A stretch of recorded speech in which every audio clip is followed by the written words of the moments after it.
Disebutlah orang Yahudi ini menjadi kitab Tanakh. Jumlahnya 24. Oke. Setelah dia terjemahkan di dalam bahasa Yunani, jumlahnya menjadi 60 kitab. Oke. Bahasa Yunani istilahnya adalah Septuaginta. Dan ini yang dipegang, diyakini, ya. Dan kemudian dari bahasa Yunani atau Septuaginta itu kan diterjemahkan. Dia, ya, dari bahasa Yunani Septuaginta itu yang berjumlah 60 kitab PL dan PB tentunya di sini ya. Ya. Jadi 60 kitab bahasa Yunani ini maksudnya adalah kitab PL dan PB. Nah, kalau kita Yahudi itu memang mereka tidak mengenal ya kitab PB. Khususnya bagi yang belum bertobat tidak paham mereka. Yudaisme itu kan latar belum bertobat. Mereka hanya mengenal taunya kitab Perjanjian Lama 20. Nih, Perjanjian Lama Protestan 39. Itu bersumber dari kitab Tanakh, terjemahan dari bahasa Yunani. Sama. Kitab Perjanjian Lama Katolik yang 46 kitab itu berasal dan bersumber dari dasarnya nih dari bahasa Ibrani, tapi terjemahkan dalam bahasa Yunani. Lahirlah menjadi 46 kitab tambahan dengan kitab Hipokrif. Demikian juga halnya dengan Ortodoks Timur, Kristen Ortodoks Timur. Perjanjian lama mereka itu 51 kitab. Didasari oleh kitab bahasa Ibrani. Bahasa kitab pertama bahasa Ibrani kita, 24. Ditambah dengan kitab Apokrif. Maka menjadi 51. Ya. Mari kita lihat. Kitab Taurat. Atau istilah lainnya kitab Pentatuk. Ini adalah kitab-kitab yang ditulis oleh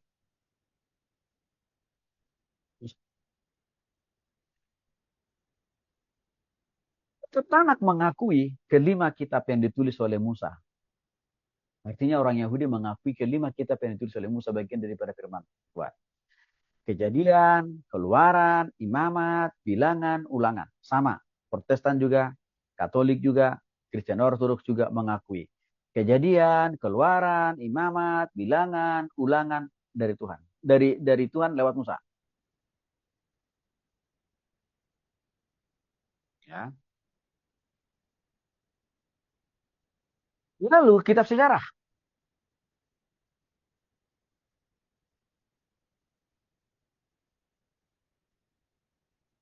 Kita mulai dulu dari Yosua.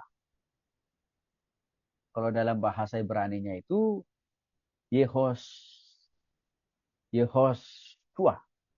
Kalau bahasa Yunani-nya itu Lesos Naue. Bahasa Indonesia-nya Yosua. Kitab Tanakh, Kristen, Katolik, Kristen Ortodoks sama-sama menerima ini adalah firman Tuhan. Lalu kitab Hakim-Hakim. Dalam bahasa Yunani-nya itu adalah Shofetim. Bahasa bahasa Ibrani-nya tadi kitab Hakim-Hakim itu adalah Shofetim, sedangkan bahasa Yunani-nya adalah Kritai atau Hakim-Hakim. Ini juga diterima oleh Protestan, Katolik, Ortodoks. Benar-benar firman Tuhan. Oke. Lalu berikutnya adalah kitab Rut. Dalam bahasa Ibrani-nya Rut, dalam bahasa Yunani-nya adalah Rut. Protestan, Katolik, Kristen, Ortodoks sama. Menerima juga ini bagian daripada firman Tuhan. Lalu bagaimana dengan kitab Samuel? Dalam bahasa Ibrani-nya Samuel. Dalam bahasa Yunani-nya Besi Leon. Bahasa Indonesia-nya Samuel.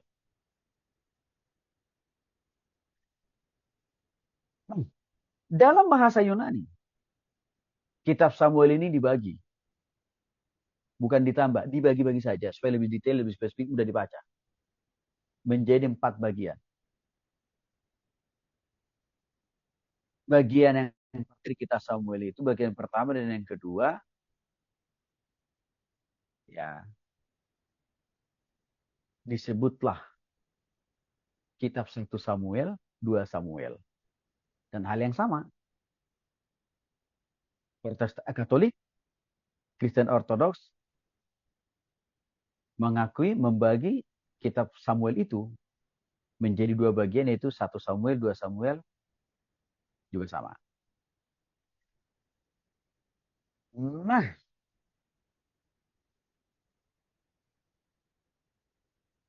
Protestan membagi, bukan menambah, membuat lebih spesifik lagi.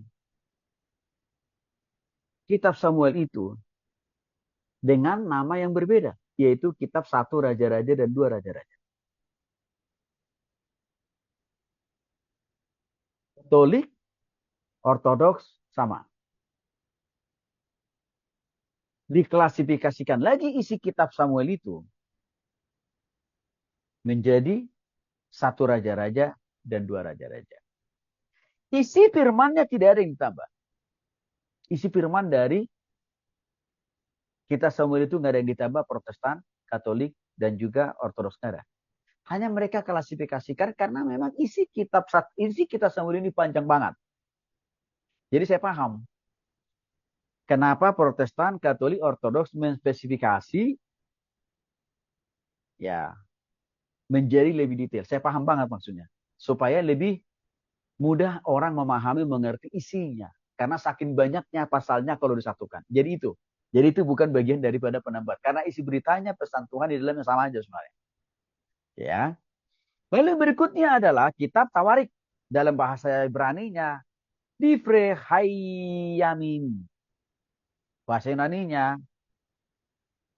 Tawarik itu adalah para leiponem, pomen, non. Dalam bahasa Indonesia-nya Tawarik. Di kitab Tanak, Tawarik itu ditulis namanya hanya dengan Tawarik saja. Atau Devre Hai Yamim. Sedangkan setelah diterjemahkan dia dalam bahasa Yunani, diklasifikasi menjadi 2. Nah, menjadi 2 bagian lah. Namanya 1, 2 Tawarik. Ini juga yang konsisten diikuti oleh Protestan dan Katolik serta Kristen Ortodoks.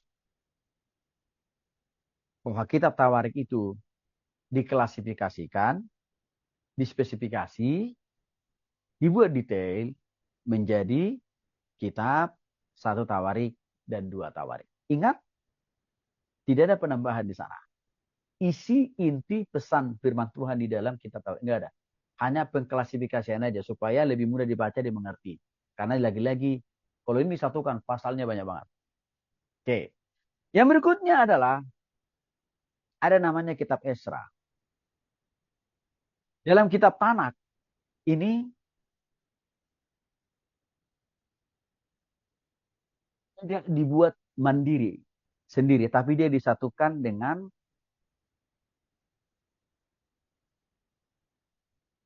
kitab Esra saja. Sedangkan dalam terjemahan bahasa Yunani-nya, kitab Esra itu dibagi 2. Esra 1 dan Esra 2. Oke. Nah, tapi kalau di dalam kitab Tanak, Esra itu disatukan dengan Esra itu cukup satu kali aja. Namanya kitab Esra. Jadi nggak ada Esra 1, Esra 2. Oke. Tapi setelah diterjemahkan dalam bahasa Yunani, ya kitab Esra dibagi 2. Esra 1 dan juga Esra 2. Oke. Nah, Protestan Katolik, kitab Esra 1 atau 2 tidak dibagi. Tidak dipisah-pisah. Disatukan cukup menjadi kitab Esra. Kecuali Kristen Ortodoks, kitab Esra itu dibagi 2. Ada namanya kitab Esra 1 dan juga kitab Esra 2. Sekali lagi, isinya nggak berubah loh. Isi daripada firman Tuhan dalam kitab Esra enggak. Hanya spesifikasi, pembagian saja. Karena isi kitab Esra itu panjang memang. Spesifikasi itu memudahkan orang memahami dan mengerti isi setiap pesan Tuhan. Itu ya. Jadi harus paham itu. Nah sekali lagi, karena saya katakan tadi di Protestan, Katolik, Ortodoks, kitab Esra itu kan satu saja. Kecuali tadi kalau Kristen Ortodoks ya, kitab Esra itu tetap mereka tetap pertahankan, mereka tetap bagi dua, Esra 1, Esra 2. Tapi Protestan Katolik, kitab Esra itu satu saja. Ya. Nah, selanjutnya adalah kitab Nehemia. Dalam bahasa Ibrani-nya adalah Nah, Esra Nehemia disatukan. Di dalam bahasa Ibrani-nya itu Esra Nehemia itu menjadi satu kitab sebenarnya. Setelah dia terjemahkan dalam bahasa Yunani, ya, Nehemia itu disatukan dengan kitab Esra 2. Sedangkan Esra sendiri menjadi kitab Esra 1. Di dalam kitab Protestan, kitab Nehemia itu berdiri sendiri, terpisah dari kitab Esra. Katolik juga sama. Kitab Esra itu berdiri sendiri, tidak digabung dengan kitab Nehemia. Berdiri sendiri. Esra sendiri, Nehemia sendiri. Kristen Ortodoks, kitab Esra. Jadi dibagi dua, Esra 1, Esra 2. Dan kitab Nehemia itu mandiri atau berdiri sendiri. Ingat sekali lagi. Di sini tidak ada penambahan pesan-pesan Tuhan. Tidak ada penambahan firman-firman Tuhan. Hanya pengklasifikasian, hanya pengelompokan, hanya pembagian. Dari kitab-kitab itu saja yang dilakukan supaya orang lebih mudah memahami dan mengerti. Jelas ya. Juga tidak ada pengurangan pesan Tuhan, firman Tuhan, di dalam pembagian nama-nama dari kitab itu. Ini harus clear. Karena ini tidak clear di dalam hati dan pikiran penyembah batu, maka mereka katakan, kitab orang Yahudi, Protestan, Katolik, Ortodoks, dikurangi, ditambahin. Otaknya yang kurang. Otaknya yang nggak ada isinya. Doni Setan dan teman-temannya itu.